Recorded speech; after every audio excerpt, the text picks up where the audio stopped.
गुरवे गौरचंद्राय राधिकाय तदालये कृष्णाय कृष्ण भक्ताय तद्भक्ताय नमो नमः। जय श्री कृष्ण चैतन्य प्रभु नित्यानंद श्री अद्वैत गदाधर श्रीवासादि गौर भक्तवृंद। हरे कृष्ण कृष्ण कृष्ण हरे हरे, हरे राम राम राम हरे हरे।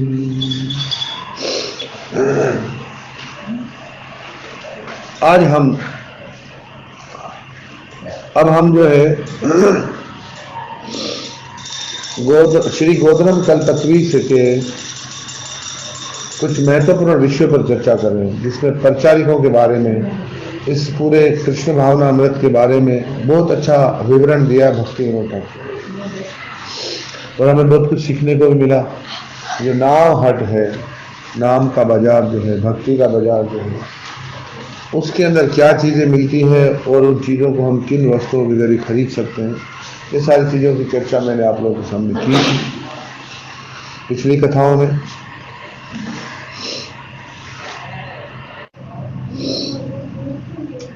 महत्वपूर्ण विवरण इस विषय पर बता रहे हैं कि भगवान नित्यानंद प्रभु स्वयं पवित्र नाम है।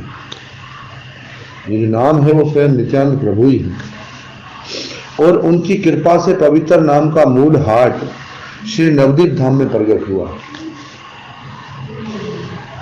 हाट की मुख्य शाखा श्री नवदीप में है, जहां श्री अद्वैत प्रभु उसको कंट्रोल करते हैं। दूसरी शाखा श्री रूप गोस्वामी और श्री सनातन गोस्वामी के नियंत्रण में श्री वृंदावन में है।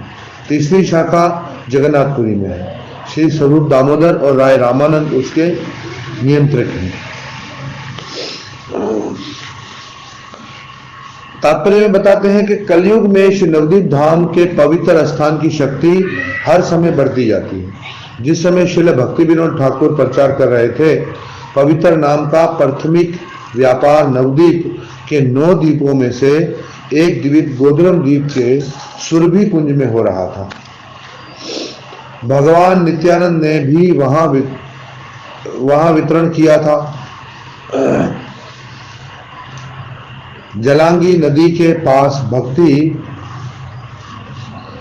विनोद ठाकुर के घर के ठीक सामने श्रील प्रभुपाद ने अंतरराष्ट्रीय कृष्ण भावनामृत संघ के विश्व केंद्र को स्थापित किया, श्री मायापुर चंद्र उदय मंदिर। कौन बता रहे हैं? श्रीला जय पताका स्वामी, जो हमारे काका गुरु हैं, वो बता रहे हैं। श्रील प्रभुपाद ने भक्ति विनोद ठाकुर के कथनों को दोहराया, जिन्होंने कहा था कि नवदीप पूरे ब्रह्मांड का सबसे पवित्र स्थल है, और उन्होंने जोड़ा कि नवदीप धाम के अंदर श्री मायापुर चंद्र उदय मंदिर सबसे पवित्र है।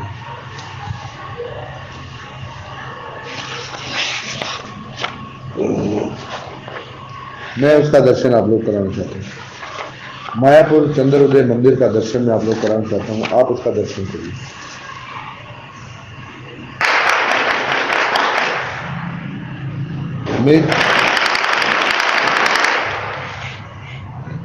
इस मंदिर के गुंबद के साथ मैंने भी तस्वीरें खिंचवाई हैं बहुत सारे भक्तों के साथ, आप लोग इसको भी देख सकते हैं। इसी मंदिर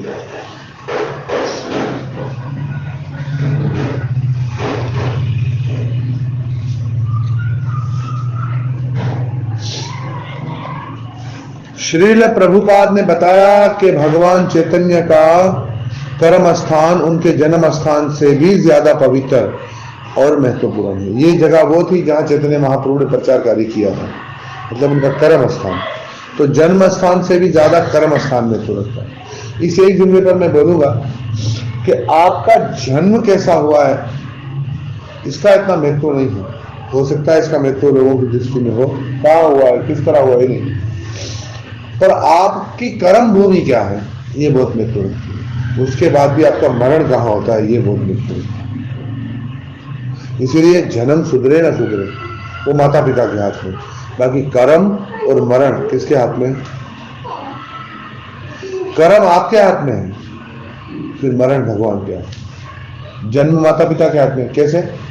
जन्म तो निश्चित समय पे होगा, परंतु दाई से करवाते हैं, केएमसी वाली हॉस्पिटल में करवाते हैं, के लेडी हॉस्पिटल में करवाते हैं, आगा खान में करवाते हैं, के घर में ही दाई बुलाते हैं और हो जाए, तो वो अलग अलग उनकी मर्जी है। पर अपने जीवन का कर्म स्थान आपको बनाना है। किसको बनाना है? आपको। फिर आपका मरण स्थान का चुनाव ठाकुर जी करेंगे। आप नहीं कर सकते, आप विचार कर सकते हैं मैं ऐसे मरूं ऐसे मरूं। कब बहुत सारे लोग बोलते हैं हे भगवान, बस किसी का मोहताज नहीं है। सभी बोलते हैं कभी, पर कब क्या हो जाए कुछ पता नहीं।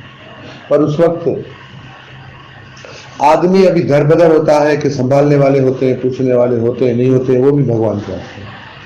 एक माता जी 20 साल से कहाँ रह रही थी पता है? कहाँ? वृंदावन में। इसीलिए रह रही थी कि वृंदावन में मरूंगी, पर 20 साल से मर नहीं रही थी। बार बार से, जब से बीमार हुई थी तब से आ गई थी। 20 साल लग गए। घर वाले सारे आते थे, फिर पता चलता था, इलाज कराते थे, ये बहुत प्यार करते, फिर वो वृंदावन में चल। घर वालों के साथ घनिष्ठता भी बहुत थी, मगर वृंदावन से भी थी। फिर 20 सालों के लोगों ने कहा 20 साल में बाहर नहीं जा पाते, इतने सालों से नहीं मरी तो आप थोड़ी मर जाओगी, चलो बाहर बंबई चलते हैं इलाज। तो बंबई ले के जा रहे थे, रास्ते में माता जी चल गए। तो मरण का निश्चय तो ठाकुर जी के हाथ में है। हाँ, आप अपना कर्म बना सकते हैं, उसके लिए भूमिका बना सकते हैं।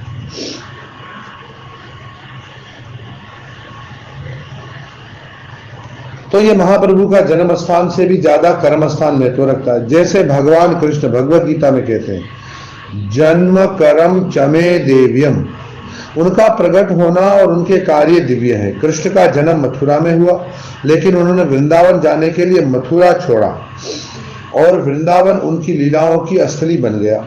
उसी तरह जबकि भगवान चैतन्य का जन्म स्थान निश्चित रूप से पवित्रतम है, उससे भी ज्यादा पवित्र मायापुर चंद्रोदय मंदिर है, क्योंकि वहां पर पवित्र नाम का व्यापार आज गति से चल रहा है। जैसा कि पिछले समय में ये सुरभि कुंज में चल रहा था।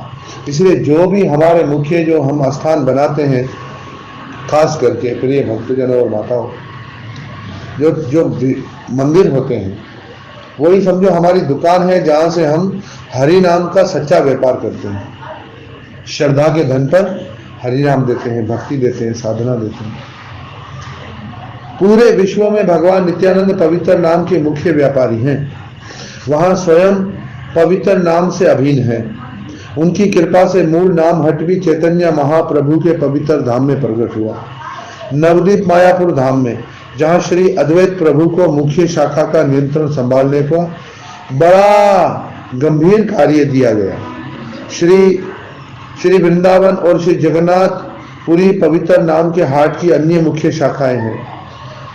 इससे हमें समझते हैं कि हर धाम संपूर्ण क्षेत्र के लिए प्रचार का केंद्र होना चाहिए जहां वे स्थित है। उदाहरण के लिए मायापुर में नाम हट संपूर्ण पूर्वी भारत में चारों तरफ सदा फैल रहा है। उसी तरह हजारों नाम हट समूह क्रमशः और विकसित किए जाने चाहिए और तीव्रता से उनका रख रखाव होना चाहिए। वृंदावन से, संपूर्ण मध्य भारत से और जगन्नाथपुरी से और उड़ीसा की भूमि से निश्चित तौर पर सभी मंदिरों को जो प्रचार के केंद्र हैं, भगवान के कर्म स्थान, इस प्रकार के विस्तृत प्रचार को अपनाना चाहिए। इस सलूक से हम समझते हैं कि हर क्षेत्र में किसी को प्रचार की जिम्मेदारी दी गई नाम हट के प्रसार के लिए, ताकि हर व्यक्ति तक पहुंच सके, हर आदमी तक ये नाम प्रचार पहुंच सके, नाम हट पहुंच। ऊपर यहां पर 3 नाम हट के बारे में बताया गया। कितने नाम हट?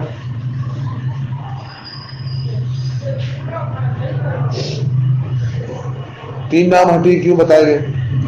महाप्रभु तो वाराणसी भी गए, प्रयाग भी गए, दक्षिण भारत भी गए। और 3 नाम हटी क्यों बताएगी? बता।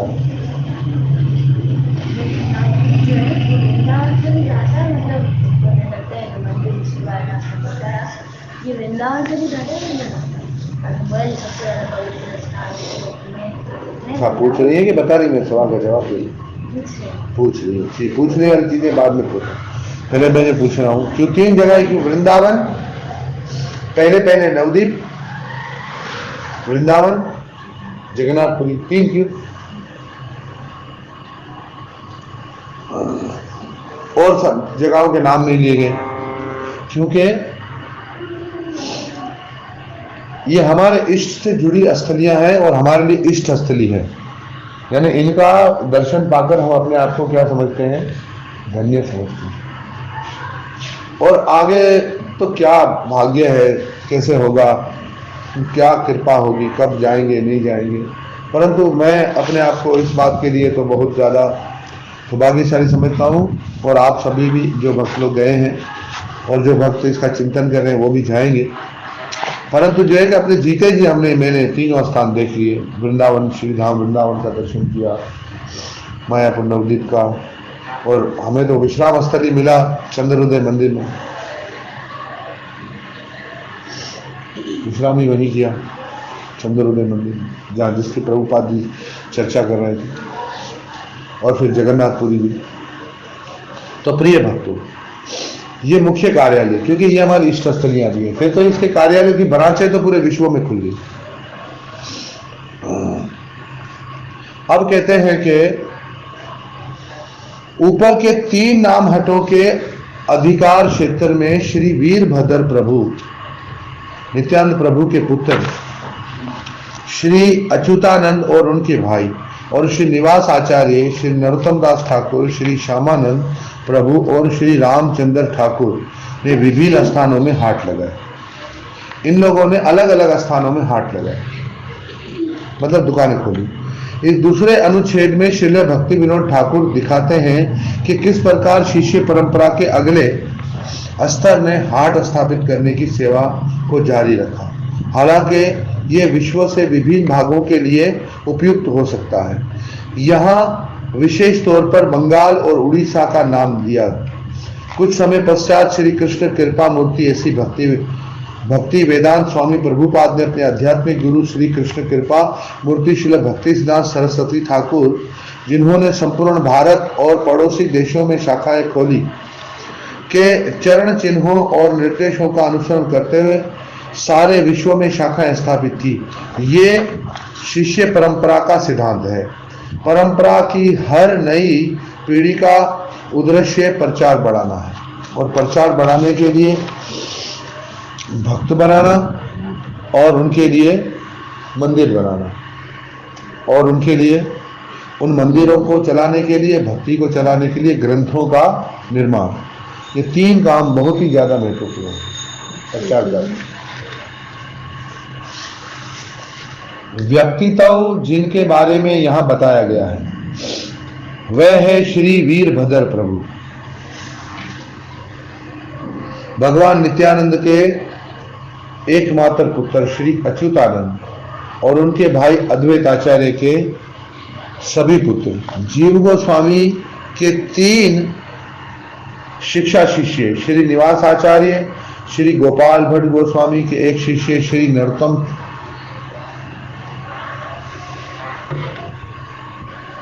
शिक्षा शिष्य, और श्रीनिवास आचार्य गोपाल भट्ट गोस्वामी के एक शिष्य श्री नरोत्तम दास ठाकुर, लोकनाथ गोस्वामी के एक शिष्य श्री श्यामानंद प्रभु हृदय चैतन्य प्रभु के एक शिष्य, और रामचंद्र कविराज श्री निवास आचार्य के एक शिष्य और नरोत्तम दास ठाकुर के संगी।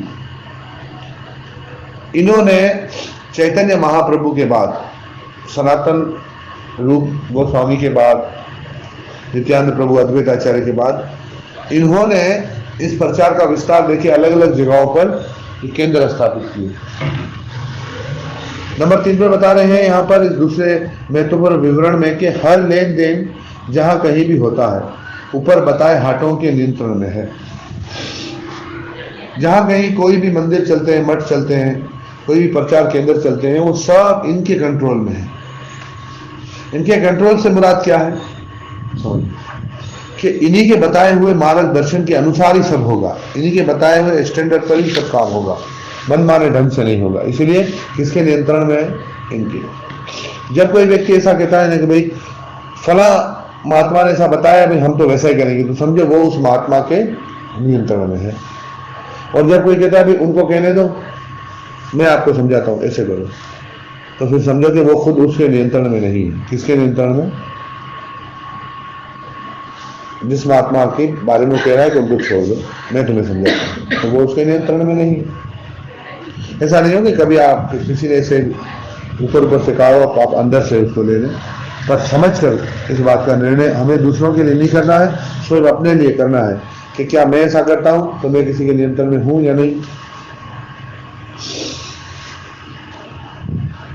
यहां ये जानना रुचिप्रद है कि सभी प्रचार कार्य प्रमाणिक घाटों में किसी एक के नियंत्रण में होने चाहिए। दूसरे शब्दों में प्रचार हमेशा अंतर्राष्ट्रीय कृष्ण भावनामृत संघ से जुड़ा होना चाहिए और ना कि सबसे अलग। चैतन्य महाप्रभु के वृक्ष की एक शाखा, जैसे जो ये अंतर्राष्ट्रीय कृष्ण भावनामृत संघ जो श्रील प्रभुपाद जी ने चलाया, वो चैतन्य महाप्रभु रूपी जो वृक्ष है उसकी एक शाख है। ये उनके संकीर्तन आंदोलन की उच्च प्रकृति को प्रदर्शित करता है। अब हम आप लोगों को बताएंगे कि विक्रेता बाजारों और दुकानों से वस्तुएं ले जाते हैं, उन्हें अपने सिर पर रखे हुए एक गांव से दूसरे गांव भटकते हैं। बाजार, दुकानें और यात्री विक्रेता सभी समय और स्थानों में इस प्रकार कार्य जारी रखते हैं। जब भी और जहां भी एक शुद्ध भक्त का जन्म स्वीकार करता है, एक शुद्ध भक्त जन्म स्वीकार करता है, वे प्रण लेता है और पवित्र नाम के वितरण की लीला को जारी रखता है। जब भी एक शुद्ध भक्त कहीं पर जन्म लेता है, या कोई अभी वे जन्म माँ के गर्भ से भी हो सकता है और यही जन्म उसका गुरु के द्वारा दीक्षा प्राप्त करके हो सकता है। माँ के गर्भ से जन्म लेने वाला हो सकता है कि भक्ति में सिद्ध हो या ना हो, पर गुरु के द्वारा दीक्षा में जन्म लेने वाला व्यक्ति भक्ति में सिद्ध हो सकता है, वे अगर सच्चे मन से गुरु का आज्ञाकारी है तो। हरे कृष्ण महामंत्र बोलिए।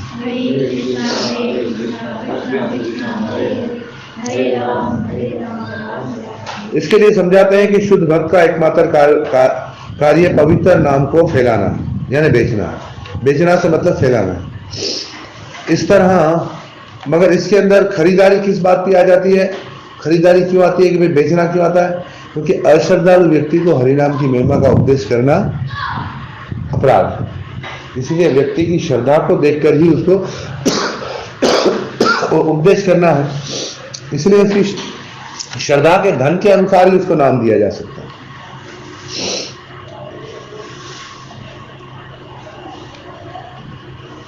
हम देखते हैं कि जहां भी हम प्रचार शुरू करते हैं, विश्व के किसी भी देश में बड़ी जल्दी पवित्र नाम के व्यापार में सहायता करने के लिए भक्त आ जाते हैं।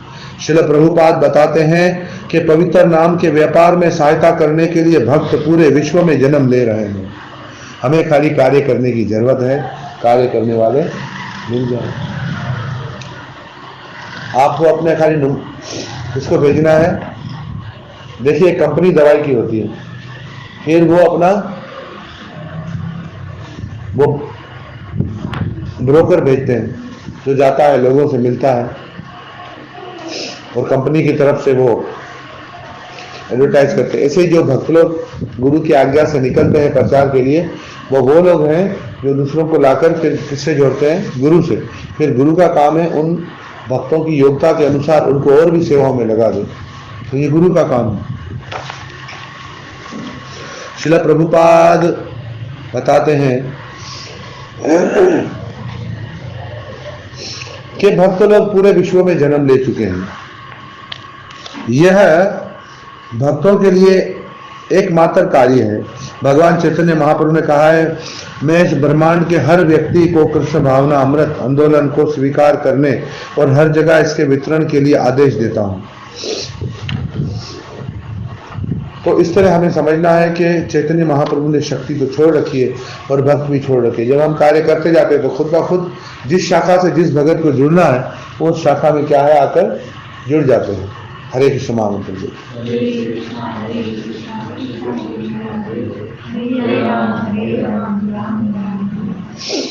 फिर आगे उस पर और भी चर्चाएं होगी।